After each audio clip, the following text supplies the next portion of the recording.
श्री राधे श्याम। हमारे YouTube channel दासानुदास Naval Kishore Das ji को subscribe करें। हमारी कथाओं को सर्वप्रथम देखने के लिए बेल आइकन दबाना ना भूलें एवं वीडियो को लाइक करना भी ना भूलें। वंदे श्री गुरु श्रीयुतपदकमलम् श्री गुरुन् वैष्णवांश्च श्रीरूपं साग्रजातं सहगण रघुनाथान्वितं तं सजीवं साद्वैतं सावधूतं परिजनसहितं श्रीकृष्ण चैतन्यदेवं श्रीराधा कृष्णपादानु सहगणा ललिता श्रीविशाखान्वितांश्च भक्त भक्ति भगवंत गुरु चतुरनाम बपुएक तिनके पद बंदन किए नाशहि विघन अनेक। बार बार वंदन करूं श्रीनाभा आभाएन जिन काळ्योगा भावेद को श्री भक्त माल रस देन। प्रियादास जी के पद कमल बंदऊ बारंबार कीनी भक्ति रस बोधिनी टीका अति सुख सार। भगवद भगतन चरित जे गाए अधिक मिठास बार बार वंदन करूं धन श्री नारायण दास। हरि जी आय विराजिए सुनो कथा इतिहास तुम श्रोता भक्त माल के तुम पद रज हम दास। तुम संग और जो श्रोता श्री रस खान तिनके सकल मनोरथ पूरबहु श्री भगवान। तिनके सकल मनोरथ पूरबहु श्री भगवान। चार जुगन के भक्त जे तिनके पद की धूर सर्वस सिर धरि राखी हो मेरी जीवन मूल। अज्ञान तिमिरांधस्य ज्ञानांजन शलाकया चक्षुरुन्मीलितं येन तस्मै श्री गुरुवे नमः। जय रूप सनातन भट्ट रघुनाथ श्री जीव गोपाल भट्ट दास रघुनाथ ए छय गुसाइर करी चरण वंदन। जहाँ हईते विघ्न नाश अभिष्ट पुराण। भजनिताई गौर राधे श्याम जप हरे कृष्ण हरे राम। भजनिताई गौर राधे श्याम जप हरे कृष्ण हरे राम। भजनिताई गौर राधे श्याम जप हरे कृष्ण हरे राम। वाञ्छाकल्पतरुभ्यश्च कृपा सिन्धुभ्य एव च पतितानां पावनेभ्यो श्रीवैष्णवेभ्यो नमो नमः। श्री गुरु चरण कमलेभ्यो नमो नमः। संत चरण कमलेभ्यो नमो नमः। श्री गुरु प्रेमानंदे निताय गौर हरि बोल।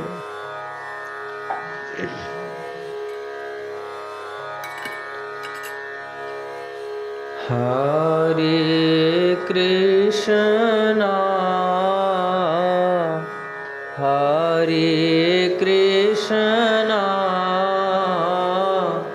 कृष्णा कृष्णा हरे हरे हरे राम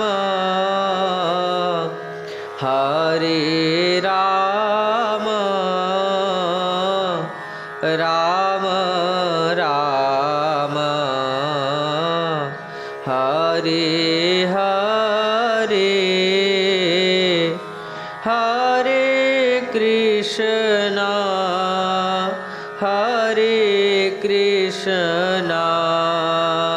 कृष्णा कृष्णा हरे हरे हरे राम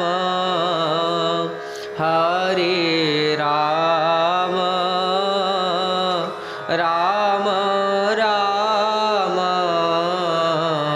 हरे हरे हरे कृष्णा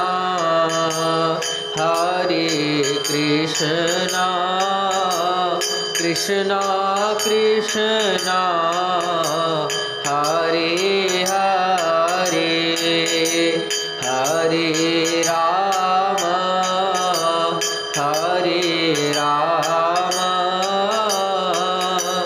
राम राम हरे हरे गौरी शंकर सीताराम जय जय विघ्न हरन हनुमान। गौरी शंकर सीताराम जय जय विघ्न हरन हनुमान। जय जय श्यामा जय जय श्याम जय जय श्री वृंदावन धाम। जय जय श्यामा जय जय श्याम जय जय श्री वृंदावन धाम। जय जय श्यामा जय जय श्यामा जय जय श्यामा जय जय श्याम जय जय श्री वृंदावन धाम। अवध बिहारी सीताराम कुंज बिहारी श्यामा श्याम। नदिया बिहारी गोरा चाँद नदिया बिहारी नदिया नाथ। जय जय श्यामा जय जय श्याम जय जय श्री वृंदावन धाम। कृपा करो राधा कृपा करो श्याम मोह पे कृपा करो श्यामा श्याम। मोह पे कृपा करो श्यामा श्याम। मैंने बुलाया तुम्हें श्यामा श्याम तुम ना बुलाओ मुझे श्यामा श्याम। मैंने बुलाया तुम्हें श्यामा श्याम, तुम ना भुलाओ मुझे श्यामा श्याम। मैं भी तुम्हें भूलूं नहीं श्यामा श्याम, तुम भी मुझे भूलो नहीं श्यामा श्याम। मैंने बुलाया तुम्हें श्यामा श्याम, तुम ना बुलाओ मुझे श्यामा श्याम। मैं भी तुम्हें भूलूं नहीं श्यामा श्याम, तुम भी मुझे भूलो नहीं श्यामा श्याम। मैं भी तुम्हें भूलूं नहीं श्यामा श्याम, तुम भी मुझे भूलो नहीं श्यामा श्याम। मैं भी तुम्हें भूलूं नहीं श्यामा श्याम, तुम भी मुझे भूलो नहीं श्यामा श्याम।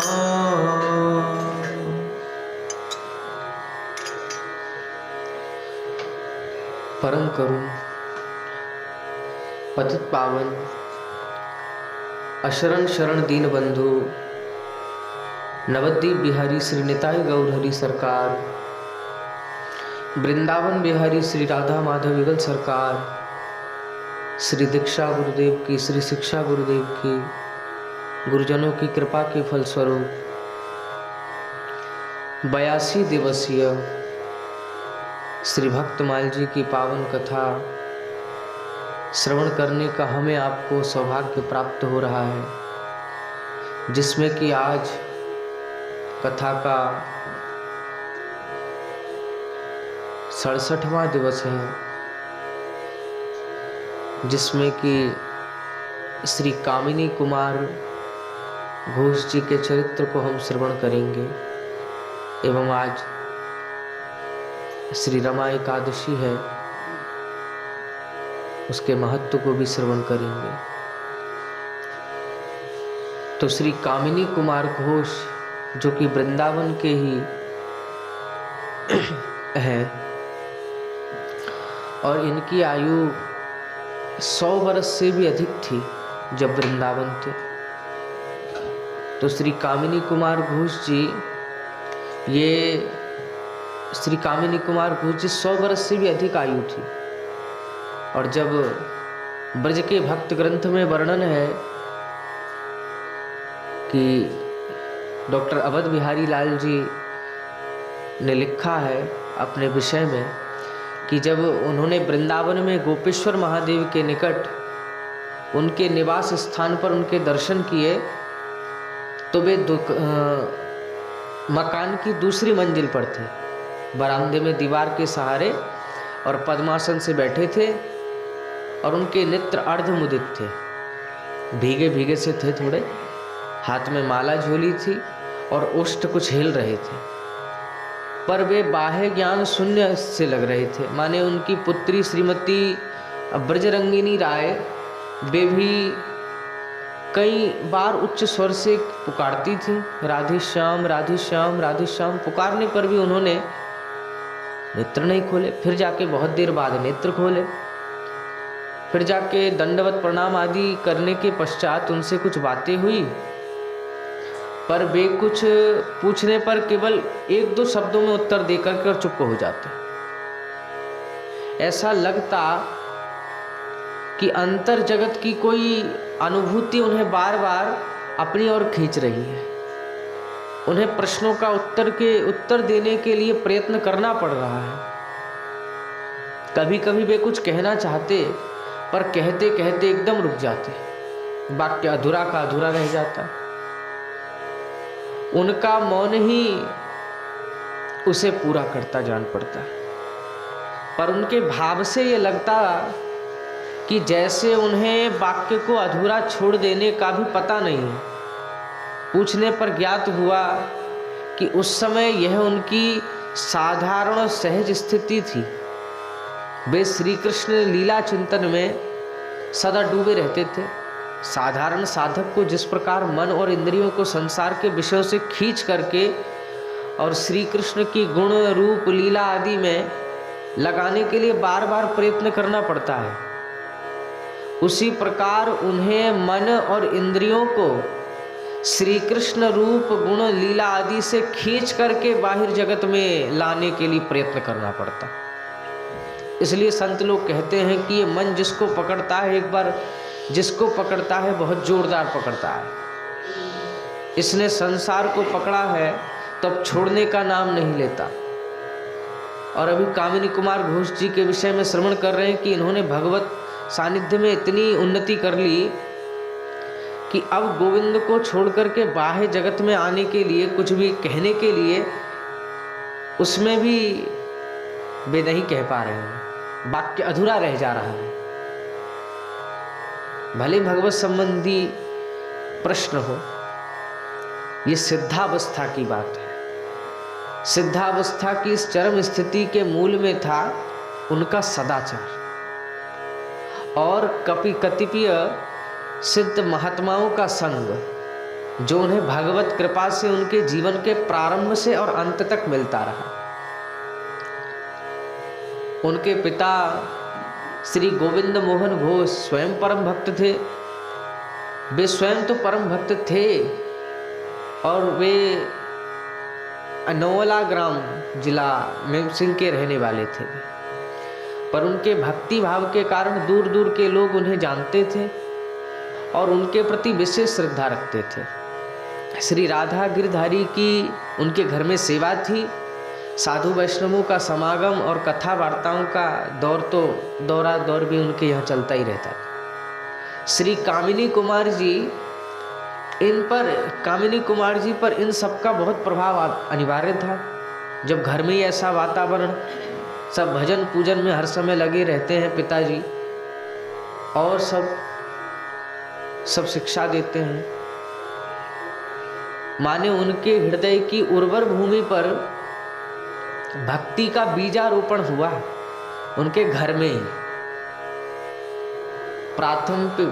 प्राथमिक शिक्षा घर पर प्राप्त करके जब वे कलकत्ते गए और बीए करी, उन्होंने कानून की परीक्षा करी, तब उन्हें साधु महात्माओं का संग करने का विशेष अवसर मिला। जब वे घर से बाहर गए उस समय परीक्षा करने के लिए, रसिकाचार्य श्रीपाद गौरांग दास बाबा जी का चरित्र याद है ना, कैसे वे भी जब कॉलेज जाते और कॉलेज का नाम करके जाते और एक दिन बस में वे मिल गए संत भगवान, और फिर कैसे श्रीपाद रामदास बाबा जी महाराज की कृपा प्राप्त हुई, उनके चरित्र में हम श्रवण कर आए हैं। तो कुछ उस प्रकार जब घर से बाहर निकले कामिनी कुमार घोष जी और कानून की परीक्षाएं देने के गए, उस समय वे उतना ही समय पढ़ने में लगाते जितना इन परीक्षाओं को पास करने के लिए आवश्यक होता। बाकी समय तो साधु संतों के सत्संग में व्यतीत करते। अपने भक्ति भाव की रक्षा के उद्देश्य से सहपाठियों और अन्य लोगों से संबंध कम से कम रखते थे। अपना भोजन भी खुद बनाते थे जिससे दूसरे लोगों के संपर्क में ना आना पड़े। फिर बीए की और लॉयर की परीक्षा पास करने के पश्चात माता पिता ने उनका विवाह कर देना चाहा, लेकिन वे विवाह नहीं करना चाहते थे। पर माता पिता की इच्छा के विरुद्ध कोई काम करना भी उनके स्वभाव के अनुकूल नहीं था। अब वे बड़े धर्म संकट में पड़े। उनके बड़े भाई के ससुर श्री हरिसुंदर भोजा वे एक सिद्ध महात्मा भी थे और सदा भावाविष्ट रहते थे। राधा रानी के चरणों की विस्मृति कभी नहीं होने देते थे। तो उनका कामिनी कुमार बाबू गुरु के समान आदर करते थे और भजन साधन के संबंध में जहाँ जो बाधा होती, कोई कठिनाई होती, तो उन्हीं से परामर्श करते थे। जो वे कहते उसे स्वीकार करने को बाध्य होते। तो विवाह के संबंध में भी उन्होंने उनसे परामर्श किया, तो उन्होंने विवाह कर लेने की ही सलाह दी और कहा, देखो विवाह करने या न करने से भक्ति का कोई संबंध नहीं है। साधक विवाहित विवाहित हो या अविवाहित, चलना तो एक ही मार्ग में। वह सदा राधा रानी की दासी होने का अभिमान रखे, वह यह समझे कि उसका संसार राधा रानी का ही संसार है, और जो भी कार्य करे उसे राधा रानी का कार्य समझकर करे। ऐसा कोई भी कार्य न करे जिसमें उनका भावानुसरण या अनुमोदन न होए। राधा रानी की कृपा लाभ करने का यह सबसे सरल उपाय है, सहज उपाय है, सहज उपाय है। उन्होंने कहा, अब भौजा जी ने श्री कामिनी बाबू का भक्ति भाव देख करके उन्हें एक ऐसी नौकरी दिला दी जो उनके साधन भजन के सर्वथा अनुकूल होए, जिससे उनके भक्ति भाव की भी पुष्टि होती रहे। अब वे उन्हें तराश के जमींदार राजर्षि बनमाली राय बहादुर जी, उनके चरित्र को हम आगे श्रवण करेंगे, उनके पास ले गए। तो उन बनमाली राय बहादुर जी महाशय ने को अपना शिक्षा गुरु मानते थे। उनकी सिफारिश पर उन्होंने कामिनी बाबू की अपने बच्चों के शिक्षक में प्राइवेट टीचर के रूप में उनके नियुक्त कर दी। इसके पश्चात शीघ्र ही उनकी प्रतिभा और भक्ति परायणता प्रभावित होती रही और उन्होंने उनकी पदोन्नति पहले अपने प्राइवेट सेक्रेटरी के रूप में और फिर अपनी रियासत के मैनेजर के रूप में कर दी है। इसी बीच उन कामिनी बाबू का विवाह हुआ और वे एक आदर्श गृहस्थ भक्त के रूप में राधा रानी के संसार में संसारी होकर के और जीवन यापन करने लगे। अब तराश जी राजधानी बनवारी नगर में जिस परिवेश में वे रहते थे उसका प्रत्येक अंश उनके इस भाव को पुष्टि करता था। ऐसा जान पड़ता था कि राजर्षि बनमाली राय जी वे तो परम भक्त थे, वे अपने कुल देवता विनोद विनोदिनी माने श्री कृष्ण और श्री राधा रानी की स्नान श्रृंगार भोग आरती करते अपने आप करते थे। उन्हें भांति भांति से लाड़ करते थे। उन्हें लेकर के उनके यहाँ कोई ना कोई उत्सव होता ही रहता, नित्य होता रहता, कभी कथा कभी कीर्तन साधु संग होता ही रहता। अब ये विनोद विनोदिनी की सेवा के अंग के रूप में अंग सेवक होते रहे। अब कामिनी बाबू का मुख्य कार्य था इन सब कार्यों में उनकी सहायता करना। वे जो सेवा करते ठाकुर जी की उनमें सहायता करना। वे नौकर बनमाली राय के नहीं थे, विनोद विनोदिनी के थे, ठाकुर जी के थे। वे तो केवल सहायता करते थे, उनके थे। और कुछ दिनों बाद राजर्षि बनमाली राय वे विनोद विनोदिनी को लेकर के ब्रज में रहने लगे और उन्होंने फिर वृंदावन और फिर राधा कुंड में विशाल भवनों का निर्माण किया। हम राजवाड़ी जानते ही हैं सब। और विनोद विनोदिनी के नाम के साथ वृंदावन में रहते, कभी राधा कुंड में विराजते और बनमाली राय जी के साथ कामिनी बाबू का भी ब्रजवास होने लगा। और भक्ति के प्रचार और साधु वैष्णवों की सेवा के उद्देश्य से श्री बनमाली राय जी ने श्री वृंदावन में कई महत्वपूर्ण कार्य किए, जो कामिनी बाबू के अथक परिश्रम और उन कार्यों में उनकी अपनी विशेष रुचि के कारण ही संपन्न हो सके।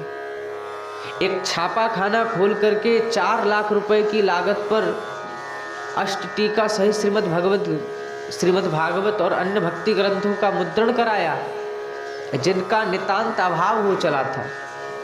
औषधालय चलाए, भजनानंदी साधु वैष्णवों और ब्रजवासियों को की चिकित्सा की व्यवस्था करी, भक्ति विद्यालय की स्थापना करके छात्रों के लिए छात्रवृत्ति की और उन्हें शास्त्र पढ़ाने की व्यवस्था की। भक्त श्रेष्ठ श्री बनमाली राय जी के सर्वश्रेष्ठ कर्मचारी होने के कारण कामिनी बाबू को वृंदावन में विविध प्रकार से साधु वैष्णवों की सेवा करने का अवसर तो मिला ही। उनके भजन साधन में विशेष प्रगति भी हुई, उन्नति भी हुई। उन्होंने सब साज श्रृंगार सीख लिए प्रभु के, और श्रृंगार बट के श्रीपाद ब्रह्मानंद गोस्वामी प्रभु से मंत्र दीक्षा लेकर के और विधिवत भक्ति साधना प्रारंभ कर दी। सत्संग की उन्हें असीम सुविधाएं मिली, उनका जीवन सत्संगमय हो गया। उस समय वृंदावन में जितने सिद्ध महात्मा रहते थे सबसे उनका अति निकट का संबंध हुआ। उनका मुख्य काम ही था संपर्क स्थापित करके राजर्षि जी को उनका संग उपलब्ध कराना, और इन संतों का संग ही इनका प्रथम कार्य और इनका विशेष, उनका वही मुख्य सेवा ही उनकी। और वे बहुत सेवा करते संतों की भी। अद्वैत वंश के प्रभुपाद श्री राधिकानाथ गोस्वामी जी, श्री गौर किशोर शिरोमणि, श्री कृष्णदास बाबा, श्री नित्यानंद दास बाबा, उनके चरित्र को हम श्रवण करेंगे आगे। पंडित रामकृष्ण दास बाबा और श्री जगदीश दास बाबा, बंगाल से श्री राधा रमण चरण दास देव, श्री बड़े बाबा जी महाराज, श्री विजय कृष्ण गोस्वामी जी आदि आदि वृंदावन आया ही करते, और उनका सबका संग था।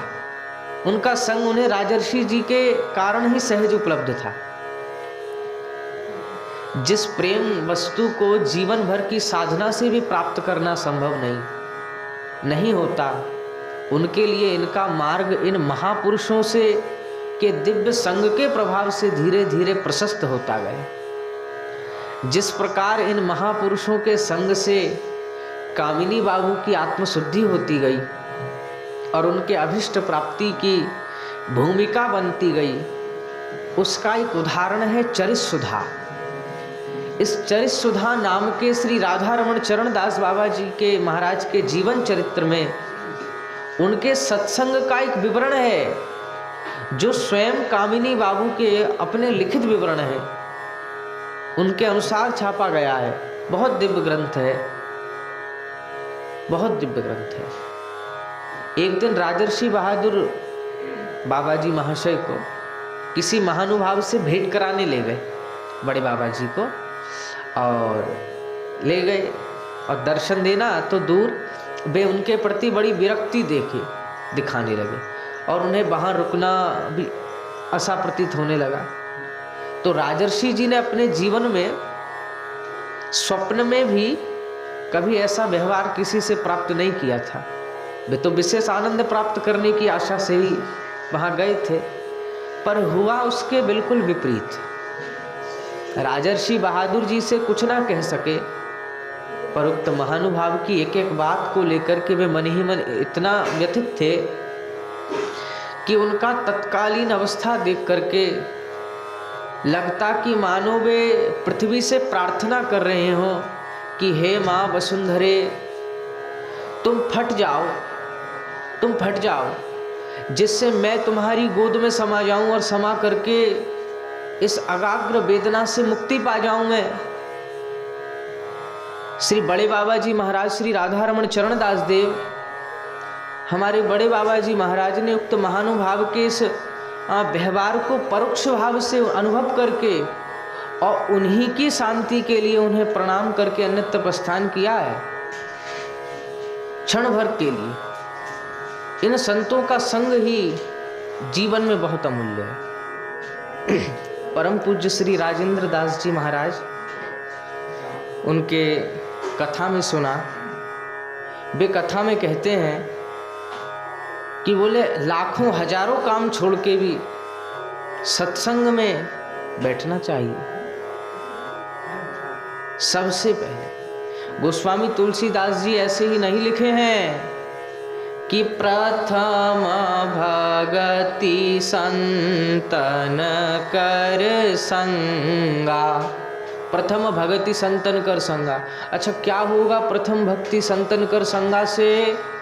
गोस्वामी जी लिख रहे हैं यहाँ प्रथम भगति संतन कर संगा, दूसरी रति यहाँ दूसरी रति यहाँ दूसरी रति मम कथा प्रसंगा। भैया जब संतों महापुरुषों से सुनोगे कथा की क्या महिमा है तभी तो सुनोगे। बोले प्रथम भगति संतन कर संगा, फिर दूसरी रति मम कथा प्रसंगा। तो इन राजर्षि बहादुर जी ने भी उन महानुभाव को प्रणाम करके और उनके हृदय से बाबा जी महाराज, बड़े बाबा जी महाराज के पास लौट आए हुए और बाबा जी महाशय उक्त घटना के विषय में कुछ न कह करके अपनी स्वाभाविक प्रीति और सरल व्यवहार के साथ साथ लीला कथा कहते कहते और अपने स्थान पर आए। स्वयं राजर्षि बहादुर जी के साथ कोई ऐसा व्यवहार करता तो उन्हें जरा भी दुख न होता, पर वे एक ऐसे महापुरुष को साथ ले गए थे जो जगत के आदर्श थे भैया, जिन्हें अबला वृद्ध युवा स्त्री पुरुष नहीं भैया परम सम्मान की दृष्टि से देखते थे। ऐसे महापुरुष का इतना अपमान। राजर्षि जी की यह मनोदशा किसी तरह दूर नहीं हो रही थी।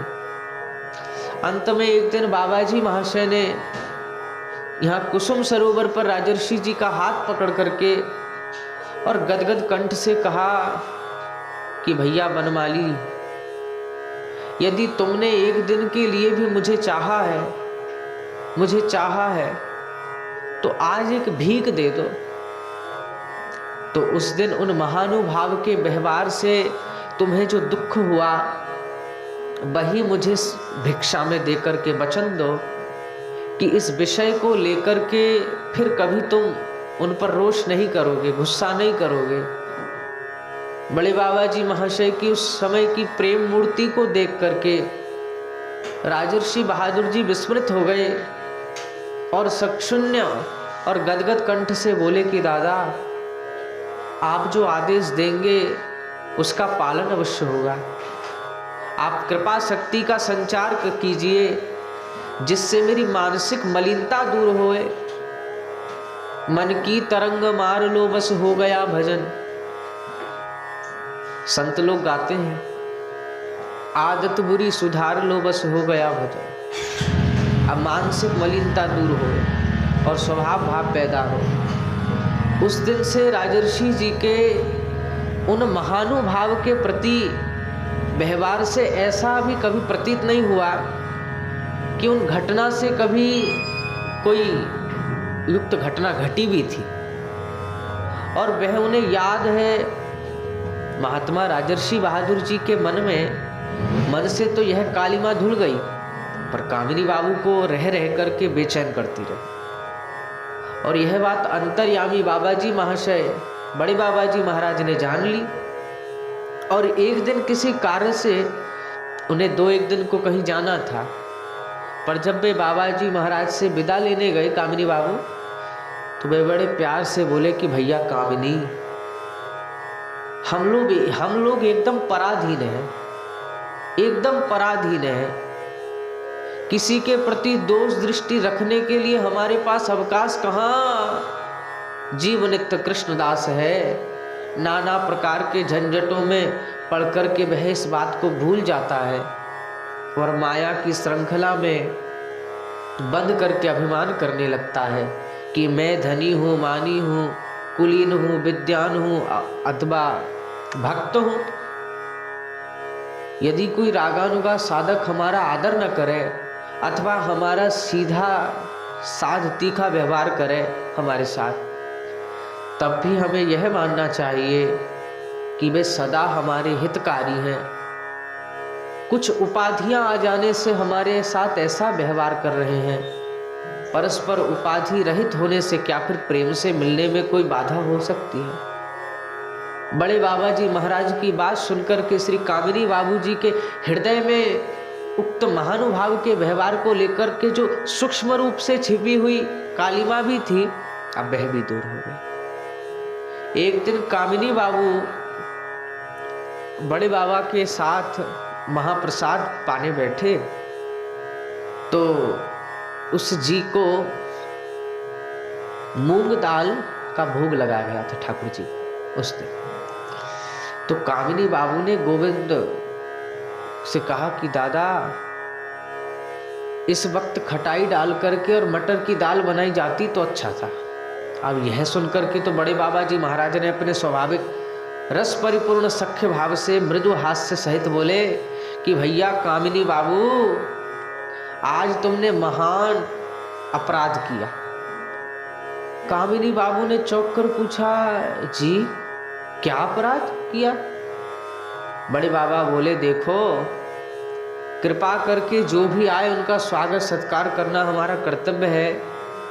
ऐसा न करके उनके आगे दूसरों की प्रशंसा करने का मतलब क्या उनका अनादर करना नहीं है? इसलिए आज तुमने मूंग की दाल के प्रति अपराध किया है। तुमने मूंग की दाल के प्रति अपराध किया है। बात सामान्य थी और परिहास के साथ कही गई थी, पर थी बड़ी शिक्षापूर्ण।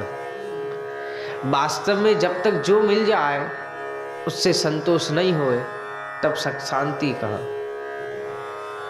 स्वयं राजर्षि जी के संग से कामिनी बाबू को बहुत लाभ हुआ। राजर्षि जी सचमुच राजर्षि, राजा होते हुए भी उन्हें विषय संपत्ति से आसक्ति, स्त्री पुत्र आदि से मोह और मान सम्मान आदि से किसी प्रकार का लगाव छूकर भी नहीं गया। संसार के जितने भी नाते रिश्ते थे वे प्रभु से ही मानते थे। यह इस बात से स्पष्ट है कि उन्हें यदि कोई सांसारिक संबंध से पिताजी, चाचा जी, भाई जी, भैया जी आदि आदि जितने शब्द हैं कहकर पुकारता तो वे उत्तर नहीं देते, उन्हें हरे कृष्ण कहकर संबोधन करना होता। अब राजर्षि जी का यह भाव पूर्ण रूप से कामिनी बाबू में भी संक्रमित हुआ। अब एक घर में या दफ्तर में उन्हें हर किसी को राधेश्याम राधेश्याम राधेश्याम कहकर पुकारना पड़ता। अब राजर्षि जी का बाह्य अनुकरण मात्र नहीं था, जब से वृंदावन आए उनका सारा जीवन राधेश्याममय हो गया। संसार के प्रति वे उदासीन रहने लगे। उदासीन अति रही गोसाई, उदासीन रहने लगे और राधेश्याम के प्रति आसक्ति और उत्कंठित होने लगे। अब प्रौढ़ावस्था में उनका भजनावेश इतना बढ़ गया कि उनके लिए मैनेजर का काम संभालना बहुत मुश्किल हो गया था। वैसे तो मैनेजर के रूप में भी उनका अधिकांश समय विनोद विनोदिनी साधु वैष्णवों की सेवा और सत्संग में ही व्यतीत होता था, पर उन्हें अब राधा कृष्ण की अष्टकालीन लीला के चिंतन का चस्का लग गया था। और उसके लिए तो चाहिए एकांत, उसके लिए तो चाहिए बहुत समय। तो मैनेजर के कार्य से उन्हें अब मुक्ति चाहिए। अतः उन्होंने मैनेजरी से इस्तीफा दे दिया। अब राजर्षि जी ने 30 रुपए महीने की पेंशन बांध ली और उनके अपने निर्वाह के लिए तो पर्याप्त थी, पर उनके समस्त परिवार के लिए यह कैसे होए। उनके 3 पुत्र थे, गौरपद घोष, श्री निताईपद घोष और श्री सनातन नाथ घोष। सीतानाथ घोष था, सीतानाथ घोष, जिनकी शिक्षा की व्यवस्था होनी थी, पर कामिनी बाबू तो अपना सारा भार प्रभु पर छोड़ करके और निश्चिंत हो चुके थे। भक्तों का योगक्षेम वहन करने वाले प्रभु को इसकी व्यवस्था करने में देर नहीं लगी और उन्होंने प्राण गोपाल प्रभु को प्रेरणा दे करके उनके कुछ शिष्यों द्वारा इनकी समुचित व्यवस्था करवा दी। एक ने श्री गौरपद को कलकत्ते में डॉक्टरी पढ़ाने का भार अपने ऊपर ले लिया, दूसरे ने श्री निताई पद को बनारस हिंदू विश्वविद्यालय में इंजीनियरिंग पढ़ने का। अब निताई पद इंजीनियर बनकर के पिता की आर्थिक सहायता करने लगे, गौरपद डॉक्टरी पास करके वृंदावन में ही प्रैक्टिस करने लगे और सीतानाथ जी ने भी फोटोग्राफी सीख करके वृंदावन में काम शुरू कर दिया। श्री कामिनी बाबू को कीर्तन से बड़ा प्रेम था, उन्हें कीर्तन की पूरी अभिज्ञता भी थी। देश के बड़े बड़े कीर्तनिया उन्हें कीर्तन सुनकर के सुखी करते थे और स्वयं सुखी होते थे। उन्होंने अपने ज्येष्ठ पुत्र श्री गौरपद को प्रसिद्ध कीर्तनिया पंडित श्री अद्वैत दास बाबा जी से कीर्तन की शिक्षा दिलवाई।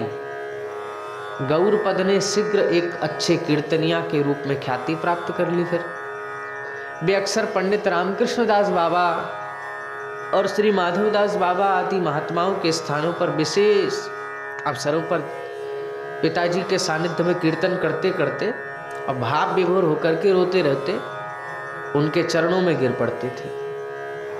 पिताजी तो भाव विभोर हो जाते और रोते रोते हृदय से फिर भी लगा लेते। पिता पुत्र को भाव मुद्रा में देख करके, एकत्र जड़ित देख करके सारा वातावरण जो है भावमय हो उठता। कामिनी बाबू ने अपने उद्योग से एक संकीर्तन विद्यालय की भी स्थापना की, जिसके प्रधान शिक्षक थे स्वयं डॉक्टर गौरपद, और उसमें से बहुत से छात्रों को छात्रवृत्ति दे करके संकीर्तन विद्या सिखाई। खेद की बात है कि आज वृंदावन में संकीर्तन लुप्त हो गया है। ये हम नहीं कह रहे, स्वयं लेखक जी कह रहे हैं, जो ब्रज के भक्त में लिखा है। संकीर्तन लुप्त हो गया है और वो ये सच है। जितना भी देखने में आ रहा है वह कामिनी बाबू के संकीर्तन विद्यालय की ही देन है। कामिनी बाबू का पांडित्य भी साधारण नहीं था। उन्हें संपूर्ण भागवत जी और चैतन्य चरितामृत कंठ थे। बड़े बड़े पंडित, यहाँ तक कि प्राण गोपाल प्रभु तक अपनी शंकाओं के समाधान के उद्देश्य से उनके पास आया करते थे, इष्ट गोष्ठी करते थे, और जमघट में उनके स्थान पर बना ही रहता था सत्संग का वातावरण। और उनकी वृद्धावस्था में जो महात्मा उनके पास आया करते थे, उनमें श्री गौरांग दास बाबा, श्री हंसदास बाबा, श्री दीन शरण बाबा हुए, और कितनों का नाम है। तो इनके साथ इष्ट गोष्ठी में उन्हें बहुत सुख मिलता, बहुत सुख मिलता। फिर एक बार जब वे 80 वर्ष के हो गए थे, इनकी उपस्थिति में ही किसी ने उनके द्वितीय पुत्र श्री निताई पद के निधन का संवाद उन्हें दिया। तो उसे उन्होंने कहा कि जैसे राधा रानी की इच्छा, और पूर्ववत उनके साथ कथा वार्ता में लग गए। अब कामिनी बाबू का भजन साधन अंत तक अबाध गति से चलता रहा। वे नित्य 3 लाख हरिनाम जप करते रहे, अष्टकालीन लीला स्मरण में निमग्न रहते। जैसे निमग्न रहते हुए भी जैसे जैसे उनका भजन में आवेश बढ़ता गया, तो उनका आहार निद्रा कम होता गया। वे 24 घंटे में एक बार रात को 12 बजे नैश लीला के पश्चात स्मरण में प्यारे प्यारी को शयन करा करके भोजन करते थे, और आसन पर बैठे बैठे ही कुछ देर सो लेते थे, और फिर 2 बजे से उठ करके निशांत लीला का स्मरण करते। प्राणगोपाल प्रभु कामिनी बाबू का बड़ा आदर करते थे। दोनों एक दूसरे को दादा कहकर पुकारते, और दोनों एक दूसरे से बहुत स्नेह करते। दोनों एक दूसरे से बहुत दूर रहते हुए भी लीला स्मरण में एक दूसरे का संग करते। दोनों को कभी कभी एक सी लीला के दर्शन होते, जिसमें दोनों एक दूसरे को मंजरी रूप में देखते। दोनों एक दूसरे को पत्र लिखकर उनकी पुष्टि करते। कामिनी बाबू का लीला में आवेश दिन पर दिन बढ़ता गया, और अंत में वे हर समय लीला में आविष्ट रहने लगे। और फिर एकादशी के दिन 106 वर्ष की अवस्था में कुंज विलास लीला कीर्तन सुनते सुनते उन्होंने निकुंज में प्रवेश किया। कामिनी बाबू के परिवार के लोगों को कहना है कि उनकी उम्र जन्म कुंडली के अनुसार 95 वर्ष की थी, पर भजन के प्रभाव से बढ़कर के 106 वर्ष की हो गई। आयु की रेखा थी 95 वर्ष की, लेकिन भजन के प्रभाव से बढ़कर के 106 वर्ष हो गई। भैया ये कोई आश्चर्य नहीं, ये अभी भी प्रत्यक्ष देखने को मिलता है। और भजन के प्रभाव से सभी कुछ संभव है। भजन का भी एक रस है भैया, उसके आस्वादन का एक अलग ही चस्का है। आस्वादन का साधक में जब लोभ जगता है तो भक्तवत्सल प्रभु उसकी उम्र बढ़ा देने को बाध्य होते हैं। तो ऐसे श्री कामिनी कुमार घोष जी के चरित्र को संक्षेप में श्रवण किए। प्रेम से कहिए जय जय श्री राधे श्याम, श्री गुरु प्रेमानंदे, निताई गौर हरि बोल। आज रमा एकादशी है तो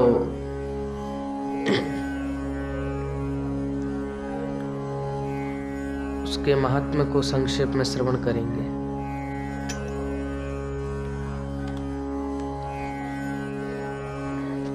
तो भाव विह्वल होते हुए अर्जुन ने कहा कि हे श्री कृष्ण, अब आप मुझे कार्तिक महीने के कृष्ण पक्ष की एकादशी की कथा सुनाइए। इस एकादशी की कथा सुनाइए। इस एकादशी का क्या नाम है तथा इसमें किस देवता का पूजन किया जाता है। इस एकादशी का व्रत करने से किस फल की प्राप्ति होती है। कृपा करके यह सब विधान पूर्वक कहिए। भगवान श्री कृष्ण ने कहा कि हे अर्जुन, कार्तिक माह के कृष्ण पक्ष की एकादशी का नाम रमा है और इसका व्रत करने से सभी पापों का शमन हो जाता है। इसकी कथा कुछ इस प्रकार है, ध्यान पूर्वक श्रवण करो। पौराणिक काल में मुचकुंद नाम का राजा राज्य करता था। इंद्र, वरुण, कुबेर, विभीषण आदि उसके मित्र थे और वह बड़ा सत्यवादी तथा विष्णु भक्त था। उसका राज्य बिल्कुल निष्कंटक था। उसकी चंद्रभागा नाम की एक कन्या थी जिसका विवाह उसने राजा चंद्रसेन के पुत्र सौभन से कर दिया। वह राजा एकादशी का व्रत बड़े ही नियम से करता था और उसके राज्य में सभी कठोरता से इस नियम का पालन करते थे। एक बार की बात है कि सौभन अपनी ससुराल आया हुआ था और वह कार्तिक का महीना था। तो उसी समय में महापुण्यदायिनी रमा एकादशी आ गई और इस दिन सभी व्रत रखते थे। चंद्रभागा ने सोचा कि मेरे पति तो बड़े कर्मचारी, कमजोर हैं, कमजोर हृदय के हैं, वे एकादशी का व्रत कैसे करेंगे, जबकि पिता के यहाँ तो सभी को व्रत करने की आज्ञा है। अब मेरे पति राजा आज्ञा मानेगा तो बहुत कष्ट पाएगा। अब चंद्रभागा को जिस बात का डर था वही हुआ। राजा ने आदेश जारी किया कि इस समय उनका दामाद राज्य में पधारा हुआ है, अतः सारी प्रजा विधान पूर्वक एकादशी का व्रत करे। और जब दशमी आई तब राज्य में ढिंढोरा पिटा और उसे सुनकर के सौभन अपनी पत्नी के पास गया और बोला, हे प्रिय, तुम मुझे कुछ उपाय बतलाओ, मुझे कुछ उपाय बतलाओ। अब मैं क्या करूं, क्योंकि मैं उपवास कर नहीं सकता। यदि मैं उपवास करूंगा तो अवश्य ही मर जाऊंगा। पति की बात सुनकर के चंद्रभागा ने क्या कहा कि हे स्वामी, मेरे पिता के राज्य में एकादशी के दिन कोई भी भोजन नहीं कर सकता। यहाँ तक कि हाथी, घोड़ा, ऊंट, पशु आदि भी तृण, अन्न, जल आदि ग्रहण नहीं करते हैं। और फिर भला मनुष्य कैसे भोजन कर सकते हैं, और उसमें भी आप। यदि आप उपवास नहीं कर सकते तो किसी दूसरे स्थान पर चले जाइए, क्योंकि यदि आप यहाँ रहेंगे तो आपको व्रत तो अवश्य करना होगा। अब पत्नी की बात सुनकर के सौभन ने कहा कि हे प्रिय, तुम्हारी राय उचित है, परंतु मैं व्रत करने के डर से और किसी दूसरे स्थान पर नहीं जाऊंगा। अब मैं व्रत अवश्य ही करूंगा, परिणाम चाहे कुछ भी क्यों ना हो। भाग्य में लिखे को भला कौन टाल सकता है। अब सभी के साथ सौभन ने भी एकादशी का व्रत किया और भूख और प्यास से अत्यंत व्याकुल होने लगा। सूर्य नारायण भी अस्त हो गए और जागरण के लिए रात्रि भी आ गई। वह रात सौभन को असहनीय दुख देने वाली थी। दूसरे दिन सूर्योदय होने से पूर्व ही भूख प्यास के कारण सौभन के प्राण पखेरु उड़ गए, प्राण चले गए यानी कि। तो राजा ने सौभन के मृत शरीर को जल प्रवाह करा दिया गया और अपनी पुत्री को आज्ञा दी कि वह सती न हो और भगवान विष्णु की कृपा पर भरोसा रखे। चंद्रभागा अपने पिता की आज्ञा अनुसार सती नहीं हुई और वह अपने पिता के घर रह करके एकादशी के व्रत को करने लगी। उधर रमा एकादशी के प्रभाव से सौभन को जल से निकाल लिया गया और भगवान विष्णु की कृपा से उसे मंदराचल पर्वत पर धन धान्य से परिपूर्ण तथा शत्रु रहित देवपुर नाम का एक उत्तम नगर प्राप्त हुआ। उसे वहां का राजा बना दिया गया। उसके महल में रत्न तथा स्वर्ण के खंभे लग गए तथा राजा सौभन स्वर्ण तथा मणियों के सिंहासन पर सुंदर वस्त्र तथा आभूषण धारण किए बैठा था।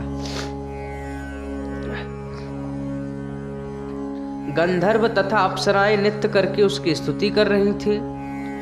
उस समय राजा सौभन मानो दूसरा इंद्र प्रतीत हो रहा था। उन्हीं दिनों मुचकुंद नगर में रहने वाला सोम शर्मा नाम का एक ब्राह्मण तीर्थ यात्रा के लिए निकला हुआ था। घूमते घूमते वह सौभन के राज्य में जा पहुंचा। उसको देखा कि वह ब्राह्मण उसको राजा का जमाई जान करके और उसके निकट गया।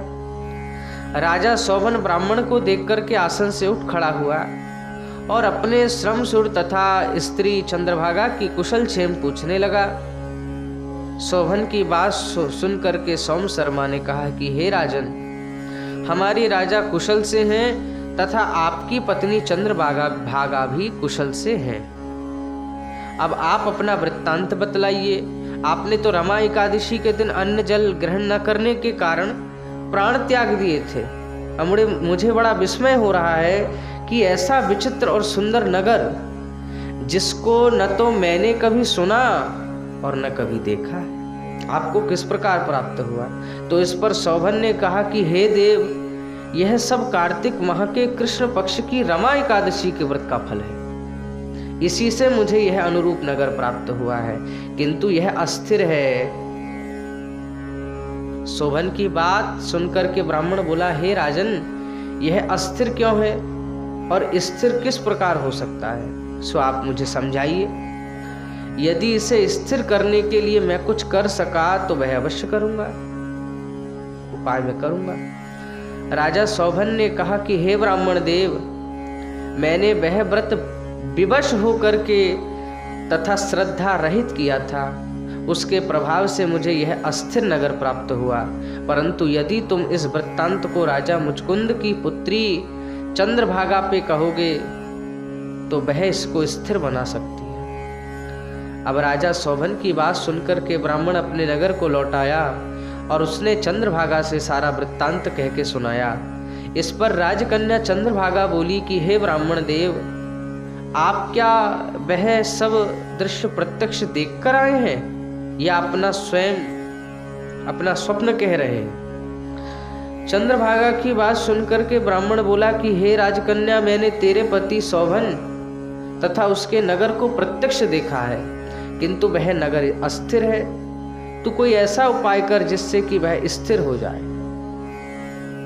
ब्राह्मण की बात सुनकर के चंद्रभागा बोली कि हे ब्राह्मण देव, आप मुझे उस नगर में ले चलिए। मैं अपने पति को देखना चाहती हूँ। मैं अपने व्रत के प्रभाव से उस नगर को स्थिर बना दूंगी।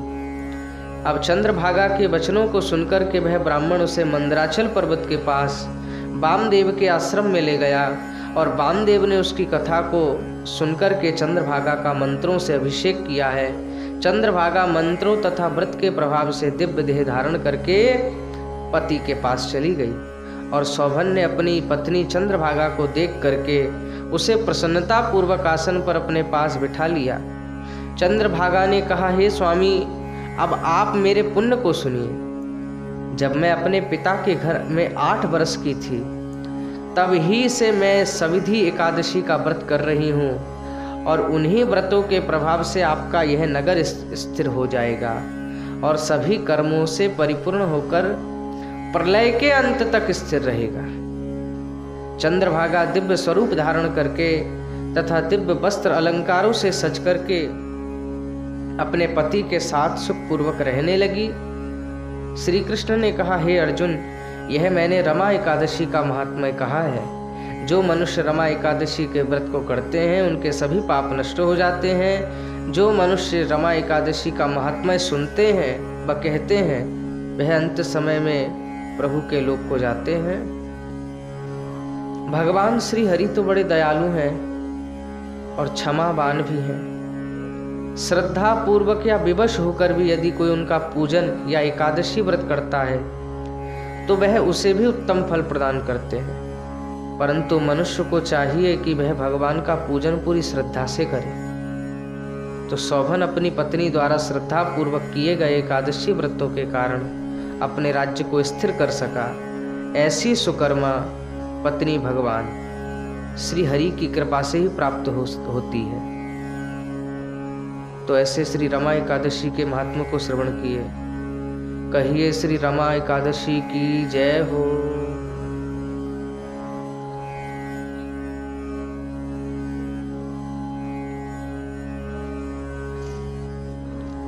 श्री हरि वासो रे हरि कीर्तन विधान नित्य आरंभिला प्रभु जगतेर प्राण उन्नकंत श्रीवासयं गणेश शुभारंभ उठिल कीर्तन ध्वनि गोपाल गोविंद सबार अंगेते शोभे श्री चंदनमाला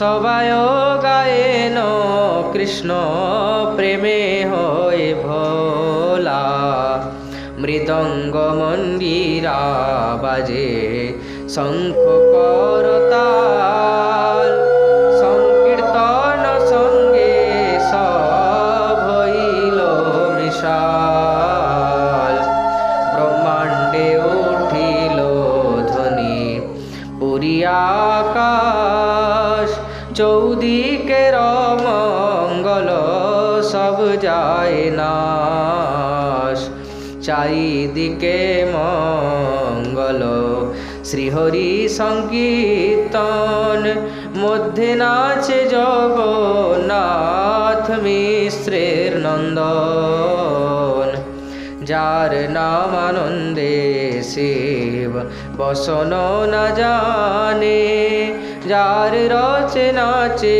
शिव से नाचे आपने जार नामे वाल्मीकि হইল তপধন যার নামে অজামিল পাইল মোচন যার নাম লইয়া শোক নারদ বেলায় সহস্র বদনে প্রভু যার গুণ গায় যার নাম শ্রবণে সংসার বন্ধ গুচে হেন প্রভু অবতরী কলি যুগে নাচে সর্ব মহাপ্রায়শ্চিত্ত যে প্রভুর নাম সে প্রভু নাচয়ে দেখে যত ভাগ্যবান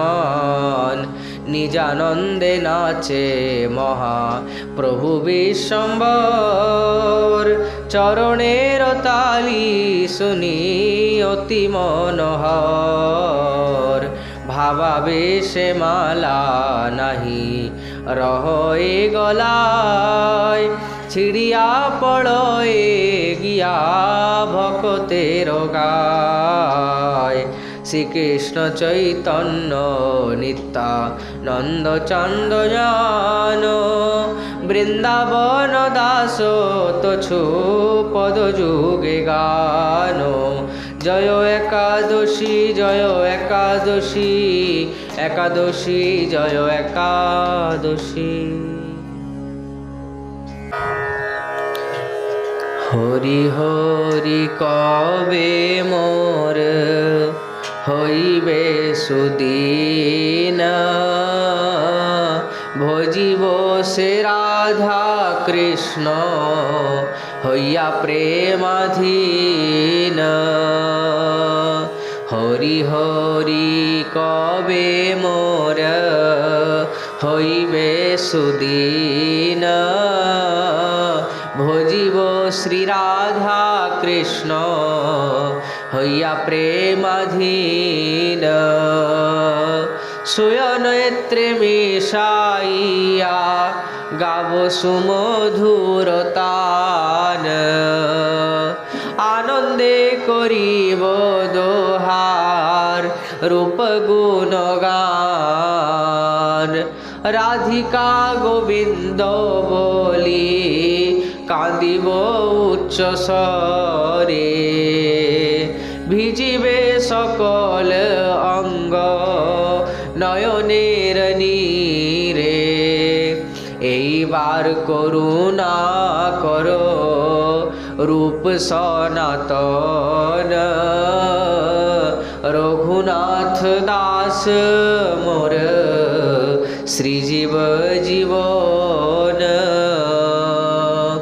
এইবার করুণা করো রূপ সনাতন রঘুনাথ দাস মোর শ্রীজীব জীবন এইবার করুণা করো ললিতা বিশাখা সখ্য ভাবে শ্রীদাম সুবলাদি সখা সবে মিলি কর দয়া পুরুক মোর আস প্রার্থনা করো এ সদা নরোত্তম দাস প্রার্থনা করো এ সদা নরোত্তম দাস।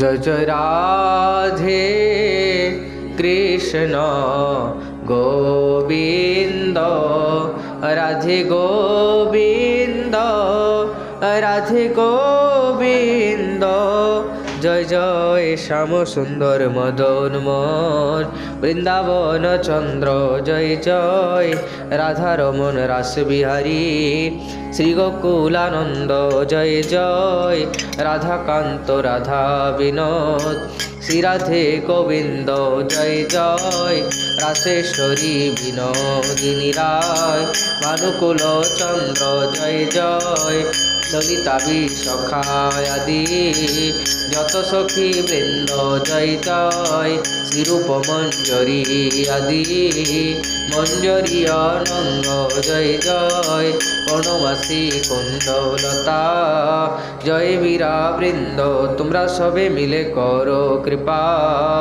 আমি অতি মন্দ আমায় কৃপা করে দাও হে যুগল চরণার বৃন্দ দাও যুগল চরণার বৃন্দ যেন ব্যাকুল প্রাণে গাইতে পারি হা রাধে গোবিন্দ হা রাধে হা রাধে হা রাধে হা রাধে শ্রী গৌরাঙ্গ নিত্যানন্দ শ্রী অদ্বৈত চন্দ্র গদাধর শ্রীবাসাদি গৌর ভক্ত বৃন্দ শ্রী গৌরাঙ্গ নিত্যানন্দ শ্রী অদ্বৈত চন্দ্র গদাধর শ্রীবাসাদি গৌর ভক্ত বৃন্দ শ্রীকৃষ্ণ চৈতন্য প্রভু নিত্যানন্দ হরে কৃষ্ণ হরে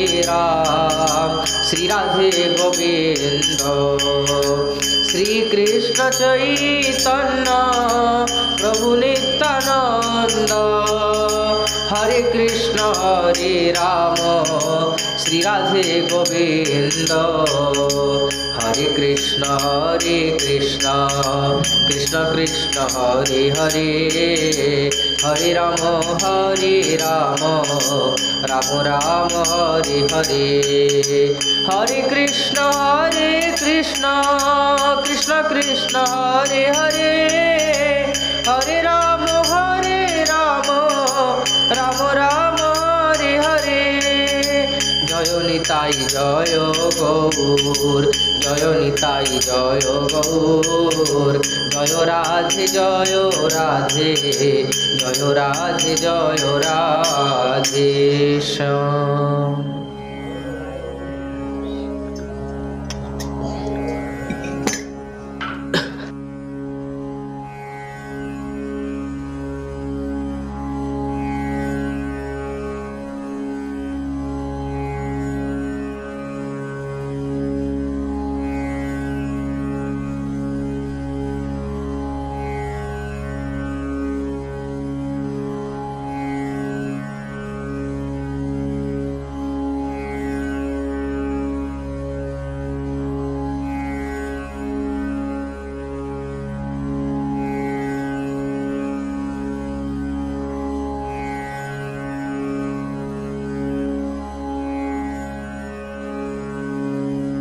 प्रिय भक्तों, अगर यह वीडियो आपको पसंद आए तो इसको लाइक कीजिए और अधिक से अधिक शेयर कीजिए। हमारे YouTube चैनल दासानुदास नवल किशोर दास जी को सब्सक्राइब करें। हमारी कथाओं को सर्वप्रथम देखने के लिए बेल आइकन दबाना ना भूलें।